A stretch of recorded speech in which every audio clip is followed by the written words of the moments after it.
অনেক মানুষ এসে দেখছি বলছে মিডিয়ার সামনে যে আমাদের হুমায়ুন কবির স্যার নাকি চিটারি করেছে, যে মানুষগুলা সৌদি আরব থেকে মেহমানগুলো আসার কথা ছিল তাদেরকে নাকি সাজিয়ে আনা হয়েছে।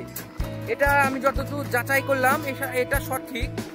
দেখুন, এটা বিষয়টি হচ্ছে হুমায়ুন কবির স্যার আমাদেরই আশেপাশের একটি মানুষকে এই দায়িত্বটা দিয়েছিল, যা মেহমানগুলা যেগুলো আসবে তাদেরকে তুমি আনবে এবং খাতির যত্ন তুমি করবে, এমনভাবে একটি দায়িত্ব একটি মানুষকে দিয়েছিল।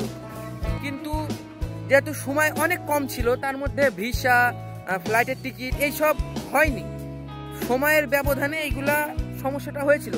আর যেহেতু অনেক মানুষের সামনে তিনি কথা দিয়ে ফেলেছিলেন, তো কথাটি ঘুরাতে পারেননি, সেই কারণে করেছে কি দুটো ছেলেকে সৌদির সাজিয়ে আমাদের মঞ্চে উপস্থাপনা করেছিল।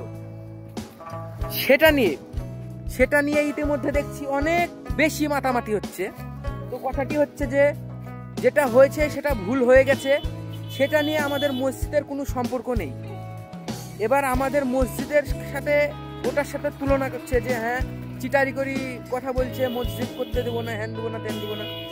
এবার বলি, আপনারা দেখুন, যারা এইসব বিতর্কে জড়াচ্ছেন, আপনারা এইসব বিতর্কে জড়ায়েন না, আর এইসব কথা থেকে দূরে থাকুন। আমাদের মসজিদের কাজ ইতিমধ্যে শুরু হয়ে গেছে, আপনারা সবাই দোয়া করুন যেন তাড়াতাড়ি শেষ হয়ে যায়, আর কারোর সাথে এইসব বিতর্কতে জড়ায়েন না। আসসালামু আলাইকুম।